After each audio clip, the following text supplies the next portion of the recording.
Picture this: a crowded room, everyone talking over each other, voices rising, emotions spilling across the floor like broken glass. Someone gets offended, someone else reacts. A couple argue in the corner, a group whispers about a message they didn't get back.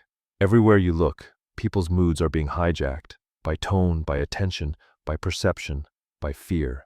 But then, there's one person in the room who isn't swept away, someone who sits still, composed, unreadable, their face calm, their posture steady, their emotions invisible, untouchable. People notice them, not because they're loud, but because they can't be moved. A stray insult doesn't land, a raised voice doesn't ignite them, a guilt tactic falls flat, a social pressure bounces off like rain hitting steel. And that's when the fear appears. Because deep down, humans know this. The one who cannot be emotionally provoked holds all the power. Machiavelli warned that the strongest person is the one who is unreactive. Jung suggested that true mastery comes when your inner world is no longer controlled by the chaos of others. Schopenhauer argued that independence of mind is the rarest and most resented human quality. In this video, we're going to break open a truth you were never taught: how to become emotionally untouchable, how to build the architecture of a cold mind, not cold as in cruel, but cold as in calm, disciplined, sovereign. You'll learn why emotional reactivity makes you easy to manipulate, the psychology behind developing inner closure, how cold minds perceive, respond, and dominate without effort, and what it truly means to become unprovocable in a world addicted to reaction. Welcome to Psycript. Let's begin.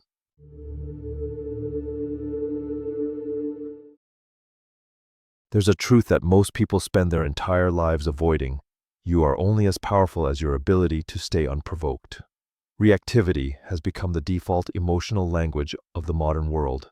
Someone comments on your appearance, your mood shifts. Someone ignores your message, you spiral. Someone disrespects you, you explode or collapse. Someone withdraws, they own you without lifting a finger. People don't realize this, but their emotions are remote controlled by the outside world. Every beep, every notification, every opinion, every subtle shift in social energy pulls them like strings. They are marionettes pretending to be human beings. And this is exactly why emotionally untouchable people are so rare and so feared. To understand the anatomy of a cold mind, we need to begin with the foundation: emotional dependency, the silent parasite Jung spent his life trying to expose.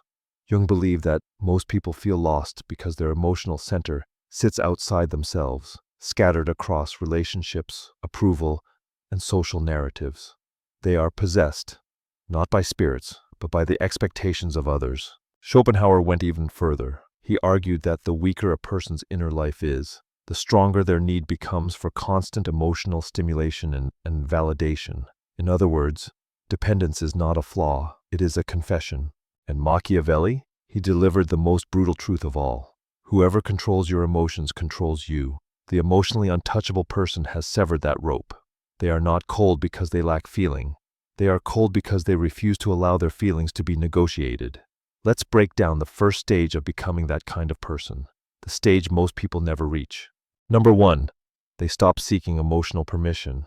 Most people live as emotional hostages, waiting for someone else to tell them, it's okay to feel this, it's okay to think this, it's okay to be this. The cold mind does not wait. The cold mind does not ask. The cold mind does not justify. They choose how they feel. They choose what matters. They choose who gets access. This self-generated emotional stability is the first fracture point where power begins to shift. Secondly, they no longer depend on validation. When someone's approval becomes irrelevant, manipulation collapses. Criticism loses its bite. Rejection loses its sting. Pressure loses its grip. Validation becomes optional, not oxygen. This doesn't make the cold mind arrogant. It makes them free. 3, they refuse to be pulled into emotional games. Every social circle, every workplace, every relationship carries unspoken emotional rules: guilt, jealousy, silent treatment, flattery, praise addiction. Cold minds don't participate. They observe, they analyze, they disengage, not out of superiority, but out of clarity. Because once you see how predictable emotional behavior is, you stop treating it like a storm and start treating it like weather, present but powerless over you.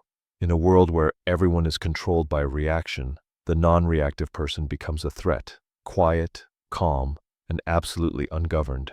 And that brings us to the next stage, the internal construction of a mind that cannot be shaken.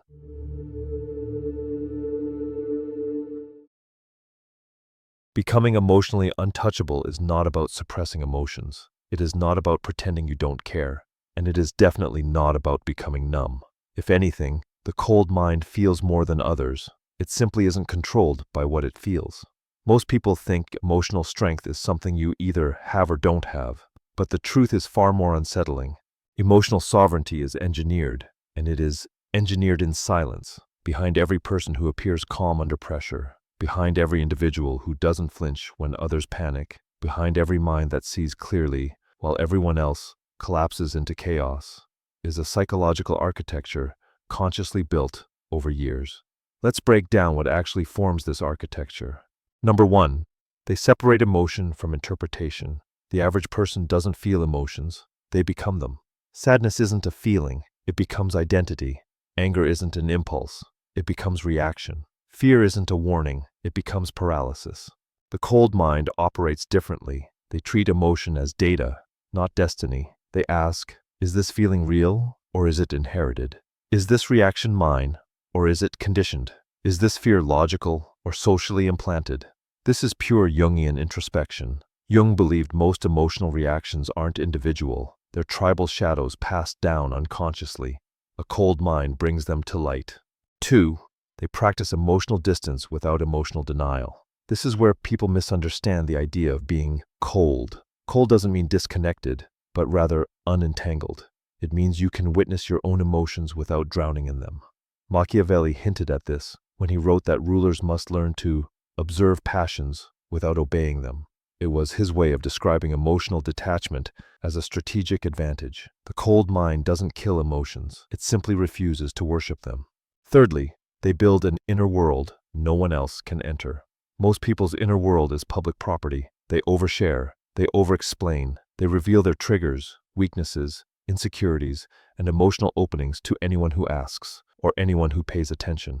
A cold mind creates privacy, not secrecy, not deception, but psychological boundaries so firm they feel impenetrable. Schopenhauer argued that the deeper a person's inner life becomes, the more they rely on themselves rather than the world. This is the essence of emotional untouchability. You become harder to manipulate because there's less of you exposed.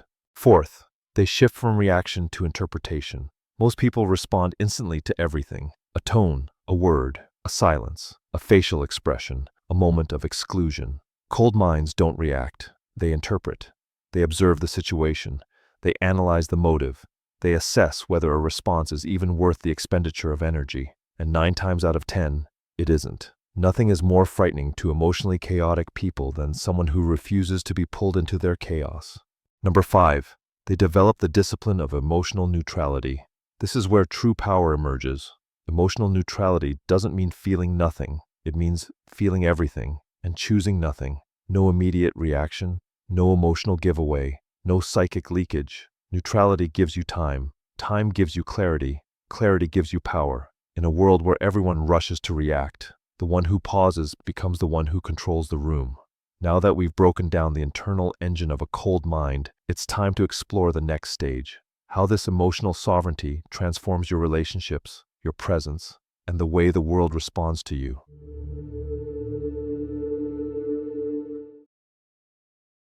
There is a moment, subtle, silent, almost invisible, when people begin to realize something about you. They can't move you anymore, not with guilt, not with silence, not with pressure, praise, envy, or emotional theatrics. This moment marks the birth of a new social identity, the emotionally untouchable. And once this identity forms, everything around you begins to shift. People who once spoke to you with authority now hesitate. People who once tested you now study you.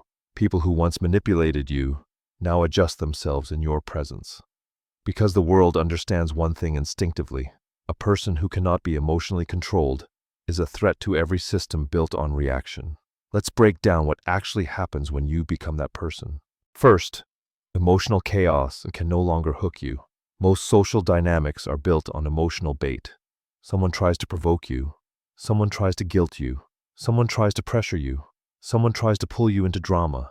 Someone tries to control your energy. But the cold mind doesn't bite. They see the bait. They understand the motive. And they simply don't engage. It's not resistance. It's not discipline. It's the natural consequence of having moved your emotional center inward. And nothing drives emotional manipulators more insane than a person who will not dance to their music. Number 2, your calm becomes intimidating. Jung noted that people fear what they cannot understand within themselves. This is why emotional calmness, the deep, unwavering kind, is often perceived as arrogance, coldness, or danger, because most people have never met their own calm. To them, self-control feels supernatural. Your calm becomes a mirror that reflects their chaos, and they instinctively pull back, not because you're threatening, but because they feel exposed. It's not your coldness they fear. It's their lack of control in the presence of it. 3. You become unpredictably independent. Here's something Machiavelli understood with almost frightening clarity. People respect what they cannot predict. Reactive people are predictable. Chaotic people are predictable. People who wear their emotions on their sleeves are predictable. But the emotionally untouchable, they are a psychological anomaly. You don't react when someone expects you to. You don't respond to emotional cues the way others do. You don't fall into patterns that can be exploited. This independence creates social gravity. People lean toward you, sometimes with admiration, sometimes with confusion, sometimes with fear, but always with awareness. Your presence becomes a storm cloud they can't read. Number 4, you stop being governed by relationships. Most relationships, romantic, sexual, professional, are built on emotional exchange. If I feel this, you should feel that. If I react this way, you should respond that way. Cold minds break that script, not by being difficult, but by refusing to allow emotional energy to dictate their role. You stop being a participant in emotional negotiations. You stop being a hostage to approval. You stop being a character in someone else's drama. People will call you cold. People will call you distant. People will call you hard to read. But what they're really saying is, you don't react the way I need you to, so I can feel in control. Finally, number 5 is that you become rare, and rare things carry power. Schopenhauer wrote that solitude and independence are natural markers of intelligence. Modern psychology confirms this. Those with strong internal worlds require less external stimulation. When you become emotionally self-contained, you become rare. Rare people are valued. Rare people are feared. Rare people cannot be replaced. And nothing is more powerful than a person who is needed, respected, and noticed, precisely because they do not need any of it. The final stage of emotional untouchability is not just about how you think or how you react. It is about who you become. A person who walks through the world unprovoked, undisturbed, sovereign. Next, we move into the conclusion, a final synthesis of your transformation and a call to the viewer to step into this mindset.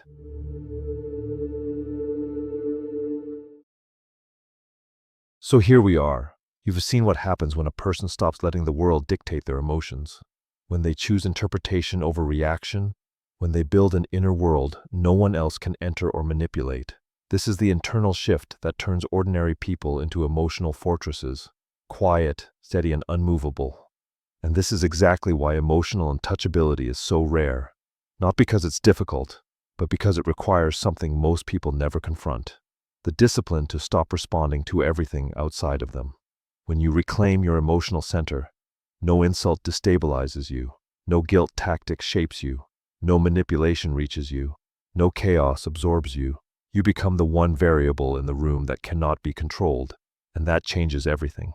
People will misunderstand you. They will call you distant, unreadable, cold. But those labels are just confessions. Confessions that they cannot access you, cannot sway you, cannot move you the way they move everyone else. Because once you reach this level of internal sovereignty, something profound happens. You begin to choose your emotions instead of inheriting them. You begin to choose your reactions instead of performing them. You begin to choose your direction instead of negotiating it. This is what it means to become emotionally untouchable. Not emotionless, not numb, but self-governing, self-contained, self-defined. And if this resonated with you, if you felt yourself in these words, then you already know where you belong. This is Psycript, where we decode the shadows of the human mind, where clarity is power and where sovereignty begins within. If you want more dark psychology, more philosophical depth, and more content designed to sharpen your inner world, subscribe. And when you're done here, watch our video. Why people who love being alone are the most dangerous. It's the perfect next step on this path. Until next time, stay untouchable.